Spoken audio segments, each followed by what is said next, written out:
Good morning everyone. आज का video थोड़ा डिफरेंट है और आज हम बात करने वाले हैं कि यदि कोई कंपनी है और अपने आप को आईपीओ के लिए तैयार करना चाहती है। अब आईपीओ को तैयार करने के लिए उसको चाहिए एडवाइजर या कंसल्टेंट, और ये जो लोग आते हैं जो आपको आईपीओ के लिए तैयार करते हैं या फिर आपको आईपीओ के लिए रेडी करते हैं, इसको कहते हैं इंक्यूबेटर। जो कंपनी इस तरह काम करती है उसको कहते हैं इंक्यूबेटर। और जो सिंगल पर्सन को काम करते हैं उसको कहते हैं कंसल्टेंट या एडवाइजर। तो बड़ा बिजनेस ऐसा इंक्यूबेटर काम करती है यहाँ। अब जैसे बड़ा बिजनेस जो हो गई वो इंक्यूबेटर हो गई। वही अगर कोई सिंगल पर्सन अगर काम करे तो उसे कहेंगे कंसल्टेंट या फिर एडवाइजर, जो कि आपको आईपीओ में जाने में हेल्प करता है। अभी क्या होता है, ये तीनों के तीनों लोग ना बहुत कॉस्टली होते हैं, क्योंकि ये बहुत स्पेशलाइज निश को काम करते हैं, क्योंकि इसको इनकी एक्सपर्टीज होती है। अब एक छोटी कंपनी होती है ना, वो इतना चार्जेस पे नहीं कर सकती है। अब अगर एक कंसल्टेंट अगर उसको पूरा एक बिजनेस को आईपीओ तक कैसे लेके जाना है उसकी पूरी नॉलेज है, तो बहुत महंगा चार्ज करता है। साल का हो सकता है वो 50 लाख रुपए तक चार्ज कर ले। अब एक छोटी कंपनी जो एसएमई के लिए लिस्ट करना चाह रही है, जिसका रेवेन्यू अभी 50 करोड़ रुपए है, वो 50 लाख रुपए किसी को ऐसा कंसल्टिंग के लिए दे, वो पॉसिबल नहीं हो पाता है। या उसको उस तरह का चार्जेस दे, पॉसिबल नहीं हो पाता है।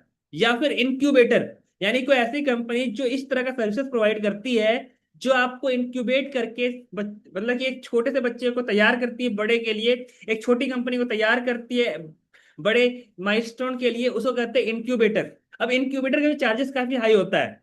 तो यहाँ पे क्या करते हैं ये लोग कि अब कंपनी जो है उसके पास, उनको ग्रो करने के लिए उसको चाहिए कंसल्टेंट, एडवाइजर या इंक्यूबेटर, जो आप उसको इस चीजों में हेल्प करे। अब यहाँ पे कंपनियां क्या करती है कि इनके पास जाती है। जैसे बड़ा बिजनेस इंक्यूबेटर हो गया।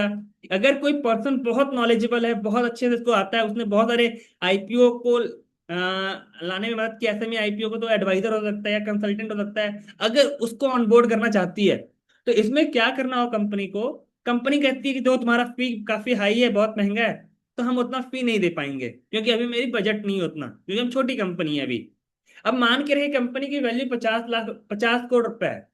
अब कंपनी बोली कि तुम्हारा 50 करोड़ रुपए मेरी कंपनी का वैल्यू है, लेकिन मेरी कंपनी को तैयार करने में, सारा का सारा चीज करने में मान के रखो कि 5 करोड़ रुपए लगता है, या फिर तुम्हारे टाइम का वैल्यू 5 करोड़ रुपए है।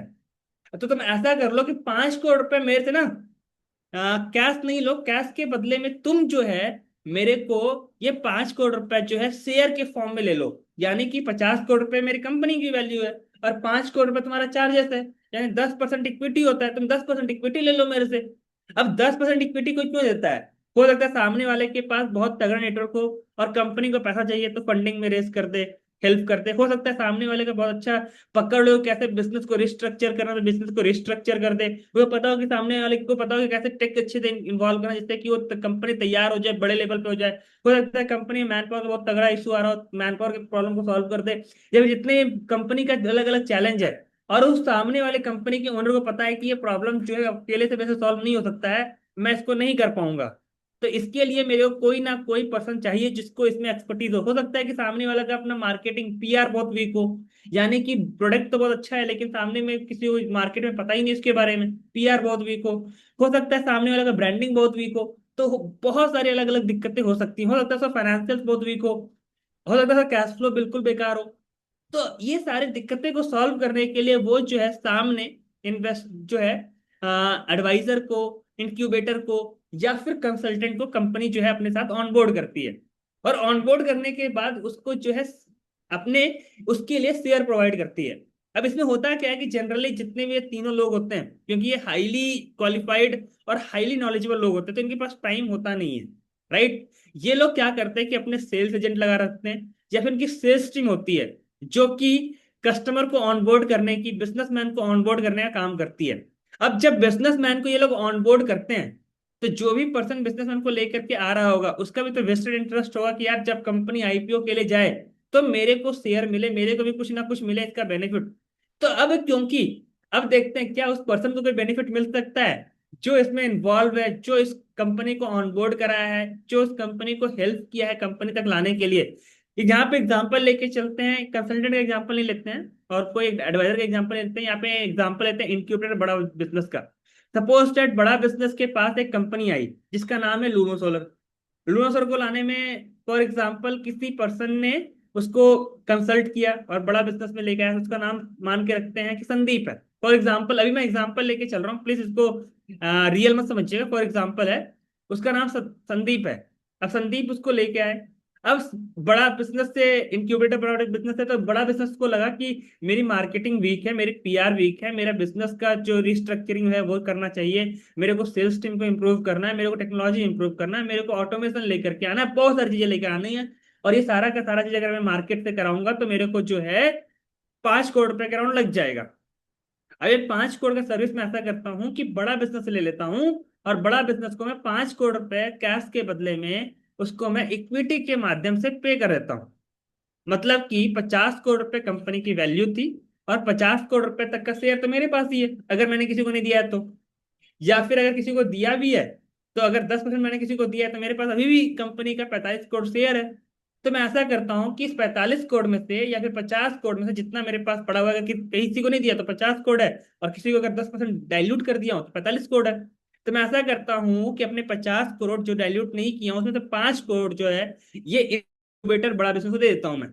अब बड़ा बिजनेस को वो जो 5 करोड़ रुपए का शेयर दे दी, यानी कि 10% शेयर दे दी। अब बड़ा बिजनेस जो है, क्योंकि अब बड़ा बिजनेस शेयर मिलेगा कैसे, ये बहुत ध्यान समझिएगा। बड़ा बिजनेस अपना सर्विस दी, उसके बदले में वो अपना इनवॉइस दी कि मेरा इनवॉइस जो है 5 करोड़ का होगा, और वो 5 करोड़ के बदले में उसको शेयर मिल गया। अब ये 5 करोड़ का अपना सर्विस जो है बड़ा बिजनेस उसको देना चालू कर देगी, उनको मिलना चालू हो जाएगा। अब जैसे ही मिल गया तो बड़ा बिजनेस के पास अपना इक्विटी आ गया, और उसको वैसे लोग मिल गए, वो इनक्यूबेटर मिल गया जो कि उसको बिजनेस को आगे बढ़ाएगा, जो उसके बिजनेस की लूप होल है उसको सॉल्व करते हुए चलेगा। इसके बाद क्या होता है, जैसे कि अब वो पर्सन, जिस पर्सन ने उसको लेकर के आया था कंपनी, जैसे यहाँ पे संदीप जी लेकर के आए थे। अब संदीप जी को कंपनी कहती है कि चलो मान के रखो मैं तेरे को 2% दूंगी। अब अभी के टाइम पे कंपनी को कितना मिला, 5 करोड़ मिला है, 10% मिला ना। तो 5 करोड़ का 2% कितना होता है, 5 करोड़ का 2% होता है, 10% होता है 5 करोड़ का 5 लाख होता है, 5 लाख का 2% यानी कि 1 लाख रुपए होता है, राइट। यानी कि संदीप जी का भी वैल्यू है 1 लाख रुपए, सॉरी 10 लाख रुपए। 5 करोड़ में 10 लाख रुपए 2% होता है, ठीक है। तो 10 लाख रुपए संदीप जी की वैल्यू है। अब मान के रखते हैं कि कंपनी जब लिस्ट होती है, अभी तो तैयार हुई थी ना आईपीओ के लिए, जब कंपनी लिस्ट हुई तो वो समय 500 करोड़ का वैल्यू हो गया। कितने का हो गया, 500 करोड़ रुपए का वैल्यू हो गया। अब 500 करोड़ रुपए का वैल्यू हो गया, लेकिन जब बड़ा बिजनेस से शेयर लिया था उस समय उनका था 10%।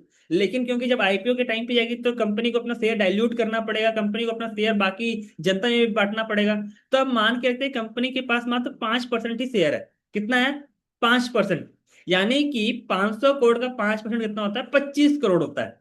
यानी कंपनी के पास अब जो शेयर है सिर्फ 25 करोड़ का ही है।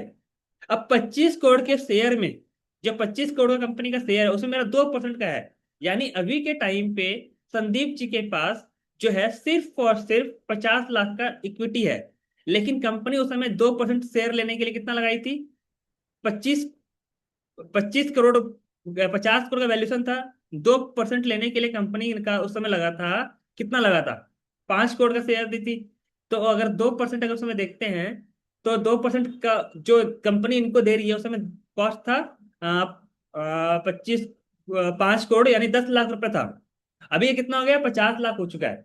यानी 10 करोड़ कंपनी लगाई थी उस समय, लेकिन 10 करोड़ का वैल्यू जो है 50 लाख हो चुका है, यानी 40 लाख रुपए का लिस्टिंग गेन मिला है इनको। यानी कि कंपनी का उसमें 5 करोड़ से 20 बढ़ गया है, तो जो बढ़ा हुआ 20 करोड़ है उसका 2% मिलेगा। यानी कि 40 लाख रुपए संदीप जी को मिल जाएगा, शेयर नहीं मिलेगा, लिस्टिंग। क्योंकि कंपनी जब ली थी उस समय कंपनी का वैल्यू था कंपनी में 5 करोड़ का, अभी कंपनी का वैल्यू है 25 करोड़ का, यानी 20 करोड़ रुपए बढ़ा है। तो उस 20 करोड़ का 2% संदीप जी को मिल जाएगा, यानी 40 लाख रुपए कंपनी इनको ट्रांसफर कर देगी। शेयर ट्रांसफर नहीं, पैसा ट्रांसफर कर देगी जितने का लिस्टिंग गेन हुआ है। अगर ये चाहे तो उस पैसा को रख सकते हैं या शेयर खरीद सकते हैं 40 लाख का, और 40 लाख का शेयर रख करके आगे भी कंटिन्यू कर सकते हैं। अगर ये नहीं चाहें तो अपने पर्सनल यूज के लिए यूज कर सकते हैं। तो इस तरीके से सारा का सारा चीज होता है। तो अगर आप भी कोई एसएमई में हैं और आप भी चाहते हैं कि आपको कोई एक अच्छा सा कंसल्टेंट मिल जाए, अच्छा एडवाइजर मिल जाए, या फिर आप अच्छा इंक्यूबेटर मिल जाए, जैसे कि बड़ा बिजनेस एक इंक्यूबेटर है, तो आपको जहां भी ये वीडियो मिला है आपको जिसके माध्यम से ये वीडियो मिला है उनसे बात कर सकते हैं, और उनसे बात करके अपनी कंपनी को कैसे जो है आप इंक्यूबेट कर सकते हैं, या फिर कैसे अपनी कंपनी को तैयार कर सकते हैं आईपीओ के लिए, उसके बारे में बात कर सकते हैं। और अगर आप मेरे से बात करना चाहते हैं, जिनके माध्यम से वीडियो मिला है, उनको आप मैसेज कीजिए और बोले मेरे से बात कराने के लिए। और अगर आपको कोई भी सवाल है आईपीओ को लेकर के, कैसे एक छोटी कंपनी को आईपीओ के लिए तैयार करते हैं, तो आप मेरे से पूछ सकते हैं। एक बार मैं दोबारा से एक्सप्लेन करना चाहूंगा, एसएमई आईपीओ उन लोगों के लिए जो है, जो छोटे व्यापारी हैं और अपना पैसा उठाना चाहते हैं मार्केट से, उनके लिए एसएमई आईपीओ होता है।